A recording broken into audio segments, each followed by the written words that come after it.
कुछ बातें मैंने सुनी कि बोली गई हैं कि जगत दीदी की भी को अपनी बेटी का डीएनए देना चाहिए, कि भाई वो उसकी माँ है, वो माँ जैसी कोई हरकत नहीं करती है, और वो क्या बोलते हैं, क्या नहीं करती है, वो डायन है, माँ नहीं है, उसकी बेटी बड़ी होके उसी के जैसी बनेगी। तो भाई ये बताओ, ये कहाँ लिखा है कि डॉक्टर का लड़का डॉक्टर बनेगा, इंजीनियर का बेटा ही इंजीनियर बनेगा, पुलिस वाले का लड़का पुलिस वाला बनेगा, राजा का बेटा राजा बनेगा? वो प्रथा खत्म हो गई बहुत पहले। तो ये ठरकुल्ले को, इन दोनों भाइयों को टीचर बनना चाहिए। इनके पिताजी टीचर थे, तो ये दोनों टीचर क्यों नहीं बने? ये कुकर्मी कैसे बन गए बताओ? ये कैसे कुकर्मी बन गए? इन्होंने ये नरक बोना कहां से सीख लिया?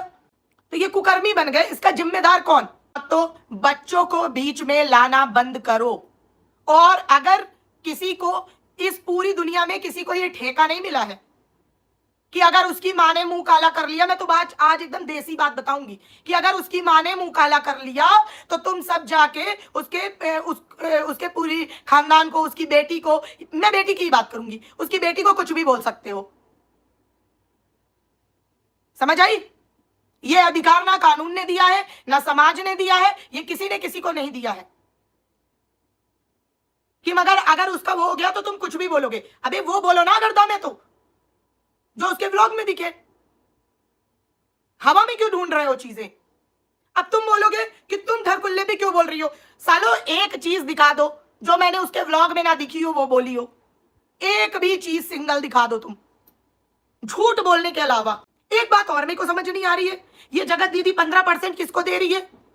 ये हवा उठी है तो भाई प्रूफ भी दो ना कि कौन चैनल वाला है अलग से 15% कमा रहा है, और हम फर्जी में बोले जा रहे हैं।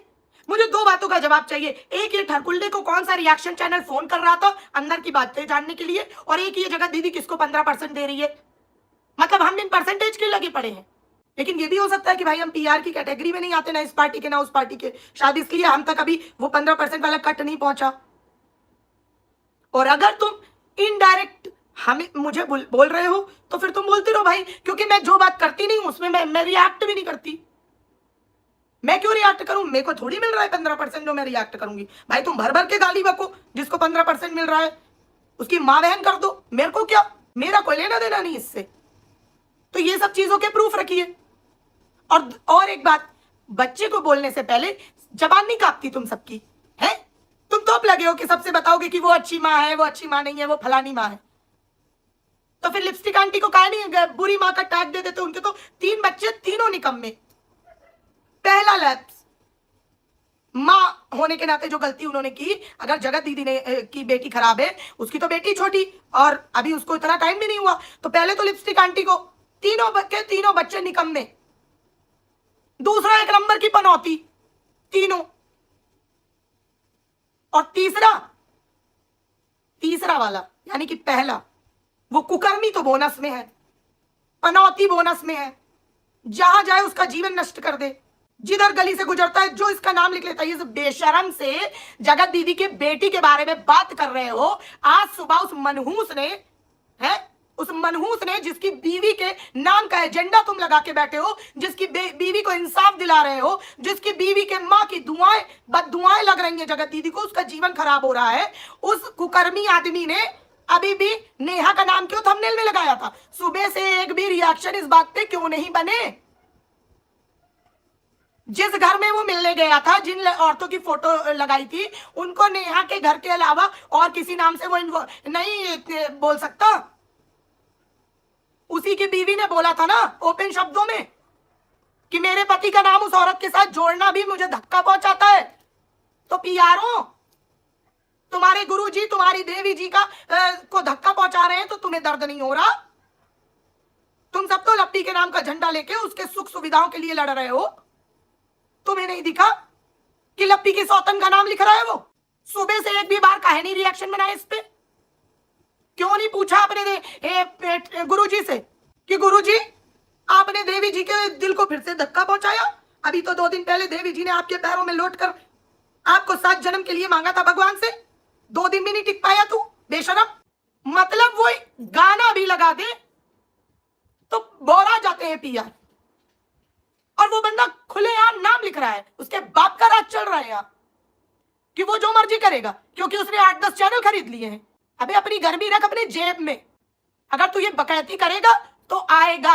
अब उसमें तेरी बीवी को दर्द हो, तेरी माँ को दर्द हो, तेरे भाई को दर्द हो, तेरे पीआर को दर्द हो, किसी को घंटा फर्क नहीं पड़ता। और गाइस, घंटा और पेलना ये दोनों शब्द मैंने महान लोगों के मुंह से सुन लिए हैं, उसको स्क्रीन रिकॉर्ड करके भी रख लिया है। ये इसलिए ये गलत शब्द नहीं है, इनको सांस्कृतिक डिक्शनरी में छपवा दीजिए। ये गलत शब्द नहीं है। सुबह से क्यों नहीं किसी ने क्वेश्चन किया कि भाई तेरे घर में जिस बात का इतना रायता फैला है, आज साल भर होने को आ गया, साला ये चक्कर ही नहीं खत्म हो रहा है। या तो ये सारे पीआर पागल हैं, इनका गुरुजी इनको खुद पागल बना रहा है, और या तो ये जानबूझकर उसने बता दिया है कि मेरा ये मार्केट का वो है, मार्केटिंग का तरीका, इस पे अपने को काम करना है, आपको इसे इग्नोर करना है। क्योंकि भाई वो आदमी सामने से नेहा नेहा नाम लिख रहा है थंबनेल में, तुम अंधे हो, तुम्हें टाइम नहीं मिला इस पे बात करने का, तुम दूसरे को पीआर बताओगे। जिसके नाम से तुम जल रहे हो तुम जलते ही रहोगे। और ये बहुत पुराना फंडा है जो मैंने सीख लिया है, तुम जलते रहोगे, कमियां निकालने और दूसरे की टांग पकड़ के घसीटने में ही लगे रहोगे।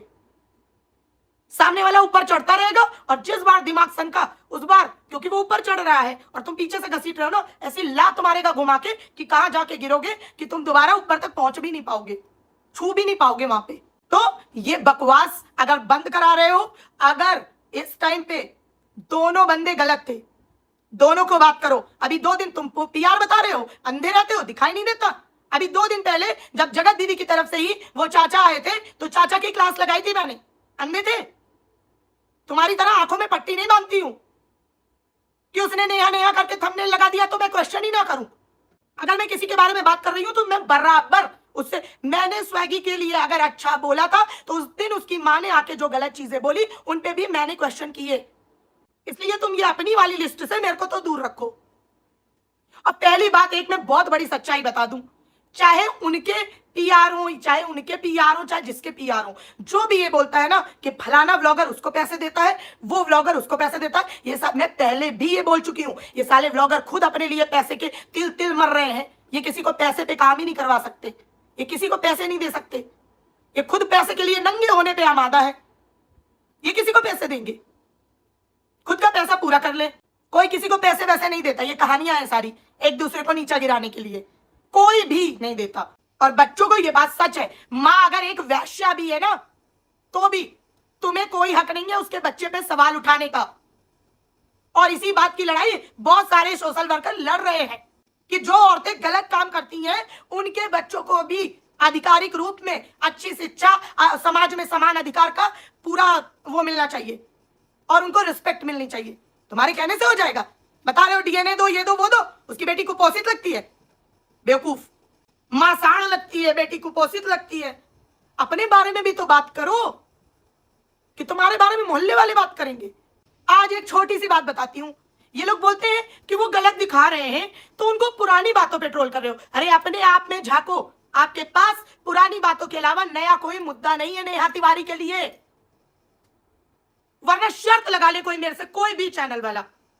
आप करंट व्लॉग पे बात करो, ट्रोल करो, मैं भी करंट व्लॉग पे बात करूंगी, कोई पुराना मुद्दा नहीं होगा। लगाओ, आ जाओ मैदान में। तुम्हारे पास उसको कैरेक्टरलेस, जो एक बार बात पुरानी हो गई उसके अलावा कोई मुद्दा नहीं है जो तुम उसके व्लॉग से निकाल के उसको ट्रोल कर सको। और करना तुम्हें ट्रोल उसी को है क्योंकि तुमको एक पार्टी के गुड बुक्स में जाना है। करंट व्लॉग पे होती है ठरकुल्ला और लप्पी की बातें, कोई पुराने उस पर नहीं बात कर रहा।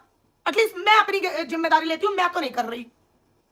मेरी सारी लाइफ सब कुछ वैसे ही पड़ा है अभी भी ओपन, पुराने चैनल पे भी, इस पे भी जाओ देखो।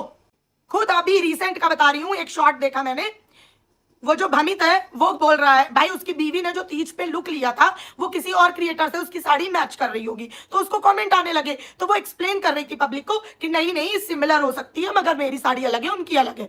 उसके पति ने पूरी चीजें बताई और यही मुद्दा हम सब इतने दिनों से बता रहे हैं। उसके पति ने बोला कि देखो रानी, तुम कोई नॉर्मल नहीं हो, तुमने ये तीज के लिए नहीं गेटअप लिया है, तुमने ये लिया है क्योंकि तुम एक इन्फ्लुएंसर हो। बहुत सारे लोग तुम्हारे लुक का फोटो रखेंगे और जाएंगे और बोलेंगे हमें ऐसा तैयार कर दो, वो तुमसे इन्फ्लुएंस होंगे। हाँ गधों, यही समझा रहे हैं, क्योंकि तुम बहुत सारी भोली भाली और कुछ अंधभक्त जनता लेके बैठे हो जो तुमसे इन्फ्लुएंस हो रही है, जिसको तुम ये दिखा रहे हो कि तुमको लेट के मजा आता है कि बैठ के, जिसको तुम ये बता रहे हो कि तुमको उंगलियां चाटने में मजा आता है खाना खाने के बाद, और उसके बाद खुद ही उसको डबल मीनिंग अगर सामने वाला समझना भूल गया हो तो तुम खुद हंस के बता रहे हो कि ये तो डबल मीनिंग भी जा रहा है कि ये जगत दीदी किसके लिए तीज के व्रत रखती है? भोलेनाथ के लिए। अगर कभी तीज अपनी चाची, मामी, दादी, अम्मा से जाके पूछो, तीज एक ऐसा व्रत होता है वो कुंवारी लड़कियां शुरू करती हैं और मरते दम तक रखती हैं, उनका पति हो ना हो। लेकिन हालांकि जगत दीदी ने नहीं रखा था, लेकिन एक रिचुअल में बता रही हूं, तीज एक ऐसा व्रत होता है जिसको आप मरने से पहले नहीं छोड़ सकते, या तो उसकी एक पूरी प्रक्रिया होती है, गंगा जी में दान दिया जाता है उसको। और तुम्हें लगता है चाचा जी आ गए तो चाचा जी से जगतिया की शादी करा दो? छी, तुम्हारे यहां यही होता है। और तुम बोल रहे हो उसने भाई बहन का रिश्ता खराब किया था। भाई बहन का रिश्ता खराब किया था तो किसके साथ किया था? ये कुकर्मी आदमी वहां जाता क्यों था? इसका नारा गाड़ा था भोपाल में। इसकी हरकतें देखो, अभी भी खुलेआम बेशर्मों की तरह नाम ले रहा है। अंधे हो? तुम्हारा दिमाग काम नहीं करता? ऐसे तो तुम्हें उसके बीवी के दर्द का बड़ा एहसास हो जाता है, तुम्हें एहसास नहीं होता कि तुम्हारी उसकी बीवी जब बगल में होगी उसके साथ और थंबनेल में वो नेहा नेहा रट रहा है तो उसकी बीवी कुड़ती है अंदर से। तुम भी औरत हो ना? आदमी अगर चक्कर चलाए पहली बात तो, और चक्कर चलाने के बाद उसी का नाम रटे कि बर्थडे के दिन फूट फूट के रोए, उसके खुद का दोस्त ने बताया, थंबनेल पे नाम लिखे, अब ये भी बोल दो जैसे बोल रहे थे ना, कौन बोला बर्थडे विश, कौन बोला बर्थडे विश। अरे उसका ऑब्सेशन देखो, 1 साल होने वाला है, अभी भी वो थंबनेल पे उसका नाम लिख रहा है, और तुम सब यहाँ पे तमाशा बना के बैठे हो। उसकी बेटी से डीएनए मांगोगे? तुम्हारी औकात है? कैमरे पे भौंक सकते हो? बेवकूफ। इतना कंट्रोवर्शियल वो कैरेक्टर है, वो खुद नहीं चाहता कि वो लाइमलाइट से हटे, वो बंदा खुद नहीं चाहता। ये तुम जितनी जल्दी एक्सेप्ट कर लो उतना अच्छा है। जगत दीदी से लोग बोलते हैं कि तुम दिल पे हाथ रख के बोल दो, तुम कसम खा के बोल दो। वैसे आप अपने दिल पे हाथ रख के सोच लो, अपनी जो लोग बोलते हैं ना उसने सॉरी बोल दिया, उसको अपनी गलती का रियलाइजेशन है। जिसको अपनी गलती का रियलाइजेशन होता है वो सीरियसली ऐसे थंबनेल पे नाम लिख के घूमता है। अपने दिल पे हाथ रख के बता दो, घूमता है। चाचा से शादी करा दो, पता नहीं कितनों से शादी करा दो, मोहल्ले में इसके कितने होंगे, जहां से निकलती हो टिकट तो नहीं लगता उसके घर के बाहर। कुछ दिन में तुम ये भी बोल दोगे कि भाई उसके घर के बाहर टिकट लगता है। और ये कोई ना सोचे कि हम संख्या में ज्यादा हैं तो हम ज्यादा हावी होंगे, कोई नहीं हो सकता। जगत दीदी ने जो ये चीजें बोली, पहली बात तो वो मुझे जहां तक लगता है कि वो दरक फैमिली के लिए बोली गई, क्योंकि वहां जाने आने के बाद जो मुद्दा हुआ उसके बाद वो इतना कलेश फैल गया कि भाई उसके बाद कम्युनिटी पे कम्युनिटी, लाइव वीडियो आना, फिर डिलीट होना, फिर ये होना वो होना। तो देखो कुछ बातें जैसे कि उन्होंने बोला कि कुछ बातें ऐसी बाहर आ रही हैं जो अभी तक बाहर वीडियोस के माध्यम से नहीं आई, पर्सनली बताई जा रही हैं रिएक्शन चैनल वालों को। और एक बात मैं फ्रैंकली बोलूंगी कि जिस तरह दरक फैमिली के जो है भाई साहब, उनकी रिएक्शन चैनल वालों, कुछ रिएक्शन चैनल वालों के सामने मतलब एक वो रहता है हेजिटेशन या जो भी कहा जाए पता नहीं क्या, उससे तो लगता ही है कि कुछ बातें, कुछ ऐसे पॉइंट्स हैं जिसको लेके आपको कुछ डर है, वो साफ दिखता है। और अगर इतना ही डर है तो कंट्रोवर्शियल चीजों में आप कूदते ही क्यों हैं? आपकी तबीयत खराब है, आप आराम से रेस्ट करो, कि आप रिएक्शन चैनल की लाइव ज्वाइन करो। चलो लाइव सुनने तक कमेंट भी कर दिया थोड़ा बहुत, हाय हेलो कैसे हैं आप फ्रेंड के जरिए, वो भी तक ठीक है। आप वहां टीका टिप्पणी आपने कम्युनिटी लगा दी थी ना, वीडियो डिलीट कर दिए थे, सारे लोगों को क्लियर हो गया था कि आप लोगों का आपस में कुछ नहीं है। तिवारी फैमिली वाले भी इतने बेशरम तो नहीं होंगे, और होंगे अगर बेशरम जो दोबारा जाएंगे, मैं मुंह पे बोल रही हूं। अगर दोबारा आपसे वो रखेंगे तो बेशरम ही होंगे, आप रखेंगे तो आप होंगे, क्योंकि आप लोगों के बीच जो बिगड़ चुका है वो बन नहीं सकता, और बनाने की आपको ट्राई भी नहीं करनी चाहिए, ठीक है। तो ये चीज तो पहली बात। लेकिन जगत दीदी को एक चीज मैं जरूर कहना चाहूंगी, आपने इनडायरेक्टली जो उन्हें बोला, मानती हूं कि उन्होंने पैनल आपके मतलब जहां से आपके लिए गलत हो रहा है वहां आ गए, शायद इस बात का एग्रेशन हो या कुछ भी, लेकिन बार बार उनके घर की बेटी का मुद्दा लाना मुझे सही नहीं लगता। बार बार एक ही चीज के लिए एक इंसान को बोलना मुझे सही नहीं लगता। आप गुस्से में हैं, आप कुछ भी हैं, लेकिन वो चीजें आप पहले भी बोल चुके हैं, वो मुद्दा खत्म हो चुका है। मुझे ये सही नहीं लगता कि बार बार, भाई जैसे आपकी बेटी का कोई दोष नहीं है वैसे ही उनकी बहन का भी कोई दोष नहीं है। उसे भी वो ज्यादा वीडियोस में भी अपीयर नहीं होती है। भाई उसका पर्सनल वीडियो हो तो नहीं पता मुझे, चैनल वैनल मुझे इतना नहीं पता, लेकिन उसको भी खींच के इस कंट्रोवर्सी में घसीटना बिल्कुल गलत है, मेरी नजर में तो गलत है। तो नेहा और दरक फैमिली दोनों आपस में लड़े ना वो उनकी बहन बेटी को लाए, ना वो उनकी बहन बेटी को लाए। मैं दोनों की को बात कर रही हूँ कि उनकी बहन की कोई गलती नहीं है। वो अपनी बहन को या बहनों को नहीं सिखाने बैठी कि भाई तू उस रिएक्शन चैनल पे चला जा, तू उस नेहा के बारे में ये बुरा बोल दे, या तू वहां पे जाके कम्युनिटी छाप दो या ये कर दो। जैसे कि आपकी बेटी ये सिखाने नहीं बैठी है कि मम्मा ये गलत कर दो, वो गलत कर दो, या आपकी किए की सजा आपकी बेटी को दी जाए, ये बिल्कुल गलत है। ये चीज मुझे सही नहीं लगी, ये आपको नहीं बोलना चाहिए था। आप गुस्सा अगर रिएक्शन चैनल वालों से आप उन पे निकालिए, अगर आप दरक फैमिली से उन पे पर्टिकुलर निकालिए, उनके लिए 50 चीजें बोलिए, लेकिन ना उनके घर की भी बच्ची आपके जैसे आप हो वैसे उनके भी घर की बच्ची है, तो मत बोलो। भाई देखो, हर बच्ची का एक भविष्य अभी आगे पड़ा है, हर बच्चे का, और अगर हम बड़े हैं तो किसी भी बच्चे का भविष्य हमारी जरा सी भी गलती से नहीं खराब होना चाहिए। इसी तरह छोटी छोटी बातों से उसका मुद्दा हमेशा हवा में रहेगा, हमेशा हवा में रहेगा, और वो चीज उसके लिए गलत हो जाएगी। ये तो मैं मानूंगी दरक फैमिली की तरफ से, जो एक मतलब कुछ जगह पे एक वो रहता है ना, मतलब ऐसा फील होता है कि जैसे आपका कुछ वीकनेस है उनके पास तो आप डर रहे हो, मतलब कुछ तो होता है इंटरनल बातें। क्योंकि नेहा ने बोली है तो भाई नेहा उन बातों में ऑब्वियस सी बात है कि नेहा रही होगी, उसको पता है, क्योंकि हम लोग बाहर के, हमारे आपके सामने अभी तक वो बातें नहीं आई, तो हमें नहीं पता क्या बातें बाहर आने की बात हो रही है। अगर हो रही है तो वो उसके सामने की बात है, ऑब्वियस सी बात है कि उसको पता चल गया होगा कि ये लोग इनडायरेक्टली उस बारे में बात कर रहे हैं। तो अगर ऐसा कोई ला रहा है तो भाई फिर तैयार रहना। फिर अगर आप सोचो कि हम चुपचाप से व्हाट्सएप करके बता दें, कोई भी हो वो, और हमारे चितड़े उड़ने से बच जाए, तो ये किसी का नहीं होगा। अगर कंट्रोवर्सी दोबारा से कोई भी अपने आप पे बुला के लेगा, पुरानी अंदर की बातें निकाल के, तो ये जान लेना बिल्कुल तय है कि आपके भी परखच्चे उड़ेंगे। आज एक बार बोला नेहा ने, और वो भी अपनी बच्ची के लिए स्टैंड लिया। मैं तो कहती हूँ उसको खुद के लिए भी स्टैंड लेना चाहिए। अगर उसने अपनी बच्ची के लिए स्टैंड लिया तो इतनों की नींदें उड़ गई, इतने लोगों को मिर्ची लग गई। क्यों भाई? आपको किसने हक दिया उसकी बच्ची के बारे में बोलने का जो आपको मिर्ची लग गई? अगर इसका मतलब आपको ऐसा लगता है कि आप गलत बोल रहे हो, वही लोग अपने पे लेंगे। और इतने दिन से ये पैटर्न तो पुराना है। अभी कुछ दिन पहले वो भमित रिएक्शन चैनल वालों को चुड़ैल बोल रहा था। ठरकुल्ले का तो पूरा खानदान आ जाता है उठ के, किस किस लेवल में रिएक्शन चैनल वालों को जवाब देने। अब क्या सारे मतलब वो बन जाते हैं गांधारी, आंखों पे पट्टी बन जाती है। और उन्होंने तो, राज फैमिली ने तो कुछ मतलब एकदम जिनमें स्टैंप लगा हुआ है, जो खुद अपने मुंह से बोलते हैं, वैसे अपने लिए पीआर चैनल खड़े कर रखे हैं।